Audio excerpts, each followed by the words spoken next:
we are not even into the first 2 months of the year, already 5 series win for you. Not even Alex Ferguson could most of the. It's very kind that you put me in his bracket, but it's I think I've got some work to do. I think obviously so far the games that we've played, we've done very well. And what I've really enjoyed about obviously coming here to Candy and playing is we've had 2 excellent surfaces to play on, and we're seeing that the batsmen are scoring big runs, and we're learning how to defend on flat wickets. And I think, obviously the scores that the individuals have achieved as well has been fantastic to watch, but also the partnerships that those top 6 have generated for us. And I think it's generated some really good, exciting cricket as well. And obviously the bowlers have had to work hard, which is also not a bad thing, because it will help us learn to play cricket, all around the world and compete all around the world. So for me, I think it's been so far been very good experience for us, and we're seeing some good results, which is great. After the World Cup, the disappointment, what have you done to sort of turn things around? From the World Cup, I think what we've done is we've flattened the wickets, so we want to try and give the batsmen confidence. We want them to learn to score big runs and put on those big partnerships that I've just talked about. So the more we can do that for them, the better, because ultimately, nowadays the 50 over game, they're scoring 300 runs plus regularly, and we have to learn how to do that. But equally, from a bowling attack point of view, we've got to learn how to defend. And what disciplines are needed to defend scores on these good wickets as well. So I think for us, the experience of doing what we're doing now will hold us in good stead moving forward.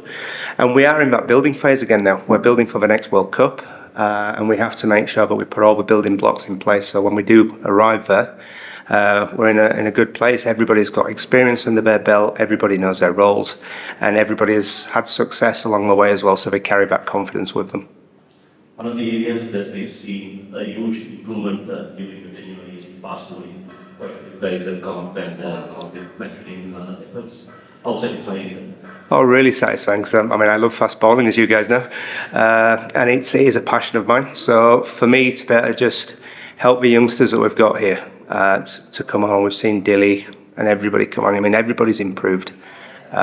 So for me, just to give them my experience, where I took from obviously my past roles, having been a fast bowler myself, it's great to watch them come on. But to be fair, I've got to give the players a lot of credit for this, because they're the ones out there doing it. They're the ones that are listening, and they're being open-minded enough to try different things. And I think we're seeing the results of that now. So do you know what? It's early days, and we've got to keep pushing. But we have the making of a very fine young bowling attack across all formats, if you look at the guys that we've got. Chris, we saw in the last couple of matches and also in this month, we saw some good bowling partnerships. How do you inspire them, or what will you tell them to keep that kind of bowling partnerships? Yeah, we work at some basics. After the first game, I thought there was plenty of room for improvement. So we sat the lads down, all of them, not just the bowlers, but the whole team. And we showed them using the Hawkeye data what we were talking about, the areas that we bowl, the lengths that we bowl, what's successful and what wasn't successful, and talked about how we were going to tighten that up. And they did it beautifully in the last game. Other things that we use is first and sixth ball. Can you start your over well and finish your over well? Can you push the pressure back onto the batsman and make them play the big shot, rather than giving them runs either side of the over? And then it's the job of the next bowler to pick up where they left off. So you're constantly trying to just drill that pressure onto the batsman. And I think we saw us do that in the last game particularly well. And we saw that with the boundary count coming down. And there are 4 or 5 fast bowlers who are playing in and out. So out of those 4 fast bowlers, who will be the guy who is having the capability of getting 30-40 runs for the team? What, the bowlers that can bat as well? Yeah. We work very hard with all the bowlers, to be honest, because I think gone are the days where you can just have bowlers.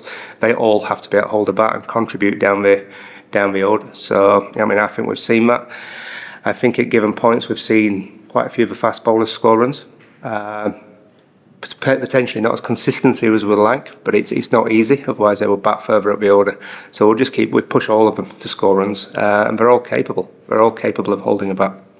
Well, if say out of the 5, someone, 1 or 2 needs to be better contributor in that as well. They all have to be. It's not just one or two, we all have to keep improving. So I'm not going to single anybody out. What I will say is we're going to push all the fast bowlers and spinners to make sure that they're capable of contributing with the bat. Because I think everybody has to do it at some point. So if that's the case, what should they be doing? What should they be doing to achieve it? Well, I'll tell you what they are doing. Every day when we practice, they get their allotted time in the nets as well. They get their allotted time with the batting coaches. So that's what they are doing, and that's what they need to do. NISSANKA, listen, he's been threatening to do something big for a while now. I think he's been a quiet, consistent performer at the top of the order for us, and has gone about making that position his own. And I think he got the right conditions there to go out and show us what he can do. And I think we all witnessed something very special in that knock. And I think for him to do it on his 50th game, I believe it was as well. I mean, what a way to celebrate your 50th ODI cap by scoring the highest score for the Sri Lankan as well. So I know we in the dressing room certainly enjoyed it. We certainly celebrated with it afterward for him and made a fuss of him, which he deserved. But we've seen he's been becoming more and more consistent for us. And Charif, you mentioned as well, he's been Mr. Consistent, obviously coming in at number 5. So what we are finding now is that as a batting lineup, they're all starting to cement their places, and the pieces are sort of falling into place now. So we have to keep encouraging them to go out and score runs, because ultimately that's what the name of the game is. Well, during the recent days, both Tusaru and LANKA pointed out the importance of playing on good serves to batting wickets. So is it going to be a change of Sri Lankan approach in the next the recent future? Like we used to play on slow and low turners, but is it going to be a change of Sri Lankan approach in the coming matches? I mean, not only in the T20, but I'm sure that's Well, if we just look at 50-over cricket for the moment, I think our game plan is better suited to good wickets. The game plan that we're trying to play by works best on good wickets. So that's why I asked for flat wickets. I mean, thankfully I got the support in that from the powers that be, but I think for how we want to play our cricket, the nature in which we want to play it, then we need good wickets to do that, and also allow the players the opportunity to galvanise that game plan through the fact that they can go out and do it time and time again. And slow, low wickets at times don't suit us to do that. So for me, the wickets have been excellent here. Yes, we've seen lots of runs, but that's what we want really. We need to be able to post those big scores, and then we need to be able to defend them.